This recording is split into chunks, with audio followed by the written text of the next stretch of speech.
Hare Krishna. Welcome to morning Amrut Vani program. His Grace Rupavilas Prabhuji will be giving these transcendental words of wisdom. Before that, Bhaktin Rajkumari Subhani Mataji will be reading the Nama Amrita. Welcome to everyone. Hare Krishna. Hare Krishna.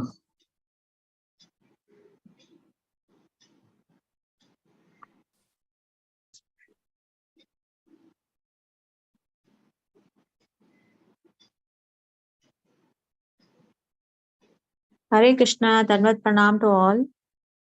Dandavat. At the present moment, we see that some of the members of the International Society for Krishna Consciousness are trending to leave their preaching activities in order to sit in a solitary place. This is not a very good sign. It is a fact that Srila Bhaktisiddhanta Saraswati Thakur has condemned this process for neophytes. He has even stated in a song, Pratisthara Tare Nirajarnera Ghare Tava Hari Nama Kevala Kaitava, sitting in a solitary place, intending to chant the Hare Krishna Mahamantra is considered a cheating process. This process is not possible for neophytes at all. The neophyte devotee must act and work very laboriously under the direction of the spiritual master, and he must thus preach the cult of Sri Chaitanya. Sri Namamrita, Chaitanya Mahaprabhu. Only after maturing in devotion can he sit in a solitary place to chant the Hare Krishna Mahamantra as Sri Chaitanya Mahaprabhu himself did. Although Sri Chaitanya Mahaprabhu is the Supreme Personality of Godhead, he nonetheless traveled all over India continuously for 6 years and then retired at Jagannath Puri to teach us a lesson. Even at Jagannath Puri, the Lord chanted the Hare Krishna Mahamantra in a great meeting at the Jagannath temple. The point is that one should not try to imitate the Haridas Thakur at the beginning of one's transcendental life. One must first become very mature in devotion and thus receive the approval of Sri Chaitanya Mahaprabhu. Only at such a time may one actually sit down peacefully in a solitary place to chant the Hare Krishna Mahamantra and remember the lotus feet of the Lord. The senses are very strong, and if if a neophyte devotee imitates Haridas Thakur, his enemies Kama, Krodha, Lobha, Moha, Madha, and Matsarya will disturb and fatigue him. Instead of chanting the Hare Krishna Mahamantra, the neophyte will simply sleep soundly. Preaching work is meant for advanced devotees, and when an advanced devotee is further elevated on the devotional scale, he may retire to chant the Hare Krishna mantra in a solitary place. However, if one simply imitates the advanced spiritual life, he will fall down just like the Sahajias in Vrindavan. Sri Chaitanya Charitamrita Madhya Leela 11.176. Hare Krishna. Hare Krishna, Hare Krishna, Krishna Krishna, Hare Hare, Hare Ram, Ram Ram, Hare Hare.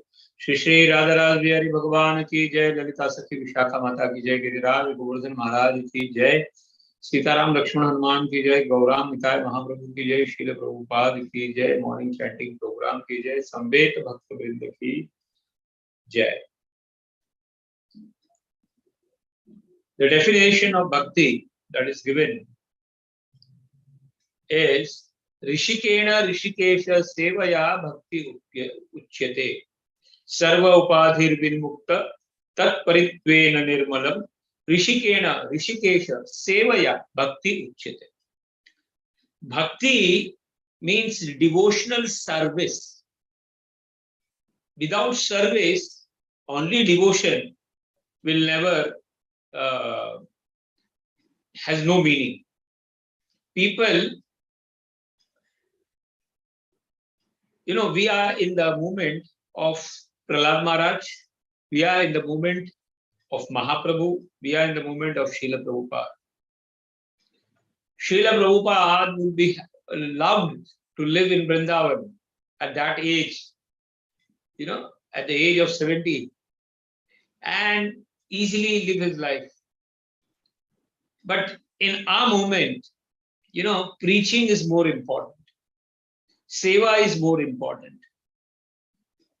Liberating the people who are somehow trapped in this material world is the highest mission. And for them, working laboriously is what is expected in this moment. We are expected to work hard for the sake of giving bhakti to others.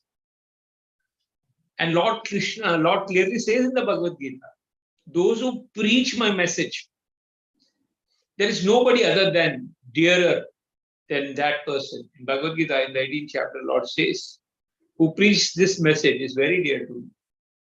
So preaching is the essence of everything. Ultimately, bhakti has to be done in association. It cannot be done in solitude.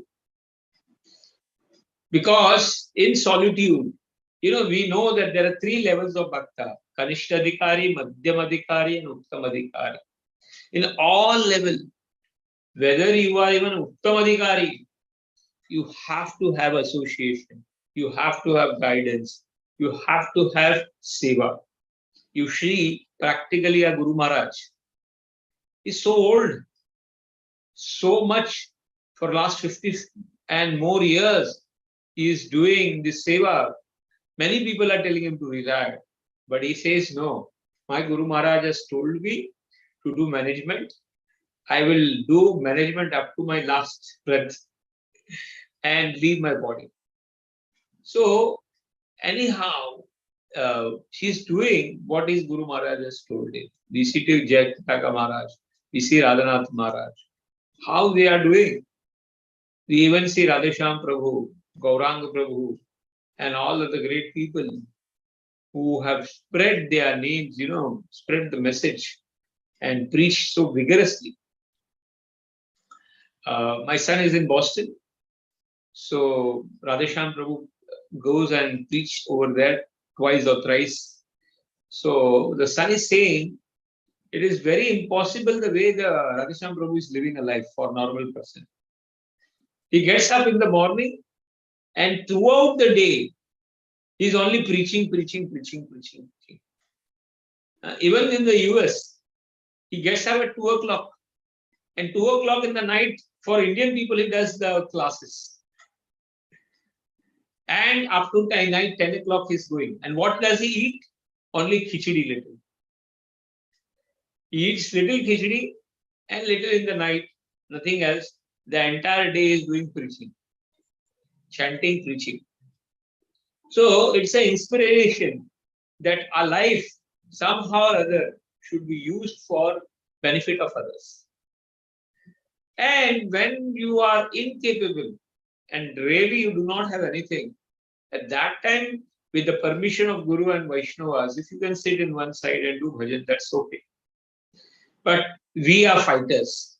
We are fighters in the Mahaprabhu's movement. We are all soldiers. And it is expected from a soldier to fight at the battlefield and leave the body. Hare Krishna, Krishna Krishna, Hare Hare, Hare Ram, Ram Ram. Srila Prabhupada ki jai, morning chanting program ki jai.